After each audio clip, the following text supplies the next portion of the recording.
د هغې نه به سوال دی وایي چې حدیث کې دا ثابت دی چې الله سبحانه وتعالی دنیا اسمان ته راکوزیږي د شپې په دې اخرنۍ 3 حصه کې او د دې نه خو بیا دا ثابتېږي چې الله سبحانه وتعالی همیشه د دنیا په دې اسمان کې ولې ځکه چې په یو ملک شپه ختمه شي نو په بل ملک شپه راشي نه چې بل کې ختمه شي نو بل کې راشي بل کې ختمه شي بل کې راشي نو د دې اشکال او د دې خبرې وضاحت وکړه الجواب بالله التوفیق هغه دی چې په دې کې زمونږ ذره برابر شک نشته ذره برابر الله سبحانه وتعالی دنیا اسمان ته راکوزیږي د شپې په اخرنۍ حصه کې څنګه چې د الله د شان سره ښایي دا ټکی ور ډېر اهم دی څنګه چې د الله د شان سره ښایي یعنی مطلب چې د مخلوقاتو په شان راکوزېدل هغه نه دي موږ کیفیت نشو بیانولی او نه تصور کولی شو او نه هغه د مخلوقاتو په شان الله د یو ځای نه بل ځای ته لاړ والعیاذ بالله یا الله چې د دنیا اسمان ته راغی بعض وایي الله چې د دنیا اسمان ته راغی او یا وابیانو تاسو وایي چې دنیا اسمان ته راغی وابیان نه وایي د وابیانو امام وایي محمد صلی الله علیه وسلم وایي د تاسو وایي دا حدیث وایي دا خو حدیث کې متواتر حدیثونه په دې باندې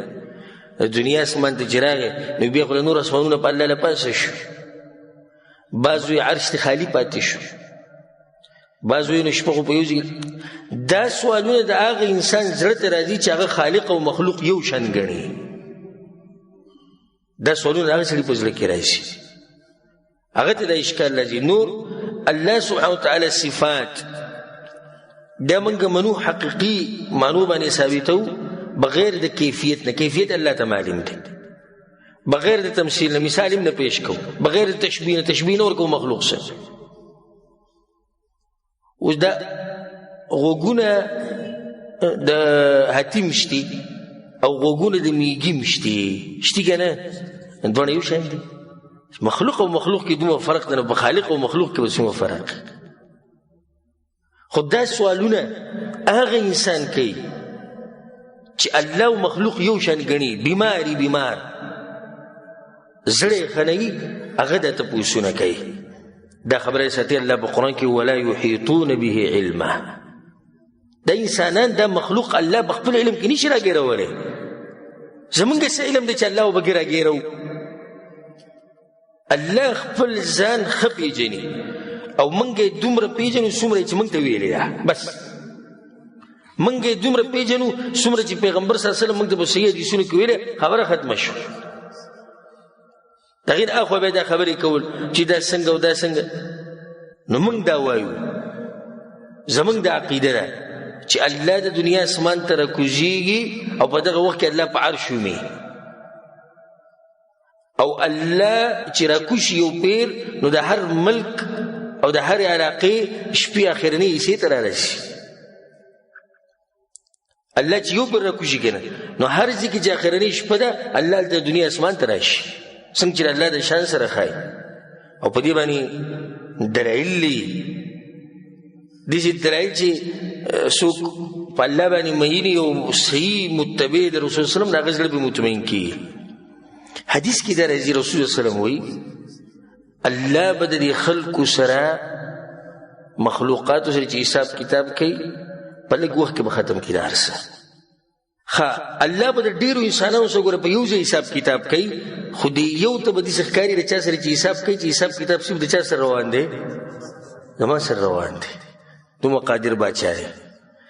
په لږ وخت کې د ډیرو خلکو سره حساب کتاب دا به الله کوي خو دغه انسان ته به دا ښکاري چې صرف ما سره حساب کتاب روان دی خبر دې ته سوچ وکړه اوس موږ په دې دنیا کې په دې وخت کې څوک مړه کېږي اوس هم څوک مړ شوی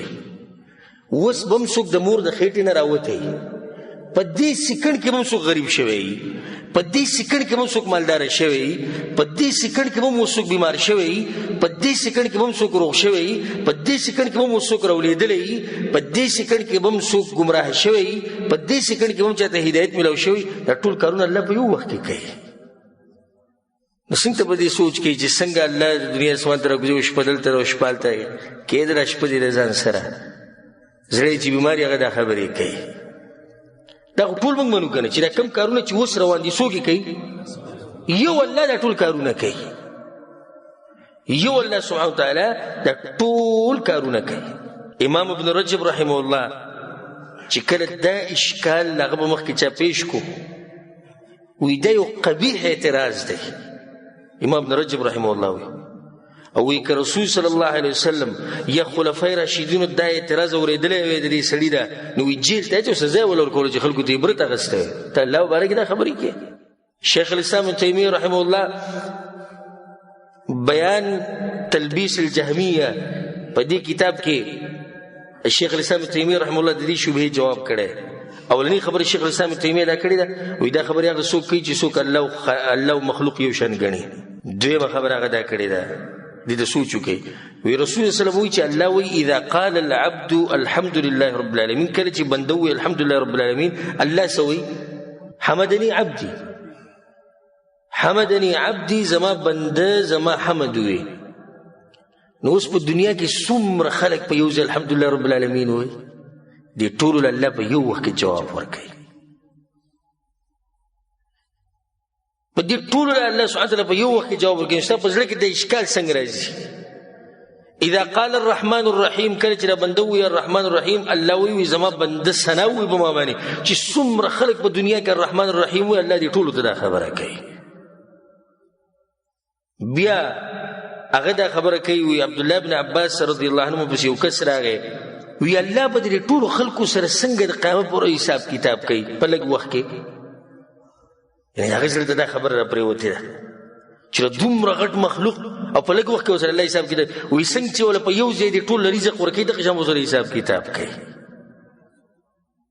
و چې څومره مخلوقات رزق ولا څوک ورکوي په یو ځای ولا الله ورکوي. نو دغه الله ته په یو ځای حساب کتاب کول څه ګران دي؟ نه دي ګران هغه ته. بیا شیخ الاسلام ابن تیمیه رحمه الله یو ناشنا انسان تیر شوی. علما وی دغه مبارک وی دا خو پرېږده چې ته بل څوک لکه صفتو کې چې لکه د په شان څوک نه و. دا خو ټول علما وی د شیخ الاسلام ابن تیمیه رحمه الله په شان عالم د ځمکه د پاسه او د اسمان لاندې موږ نه دی لیدلی. خو بعض علما څه وی د خپل ځان په شان هم څوک نه و لیدلی وي هغه ته د خپل ځان هم پته ووی او داسې ناشنا علم ول الله ورکړی چې به ورسره کېناستې وی د سترګو به یې خبرې کولې او کتابونه لیکلي ناشنا ناشنا کتابونه ډېر کتابونه پکې داسې لیکلي ماښام مانځه نه بعد پسې یو کس راغی سلام یې ورسره وکړو زه د فلاني علاقې نه راغلم ما لکه یو کتاب ولیکي په دې مسله کې ماسوتن بانک به وي کتاب به یې لیکلی وي دا ویې څه ده کتاب اوس هم مسلمانان یې پړاوی او شرح یې کړ ماښام ماسوتن منځ کې به صرف کتاب لیکو. هغه دې خلکو ته دا وی ای خلکو که تاسو نه منئ موږ سره قرآن او حدیث سره نه مطمئن کېږي راشه بل دلیل درته ښیم وایي څه ناشنا دلیل ګوره وایي نور ته هم چېرته کتلي نو تاسو به لازم وایي چې موږ کتلي دا نور په یو ملک کې په بل کې نه وي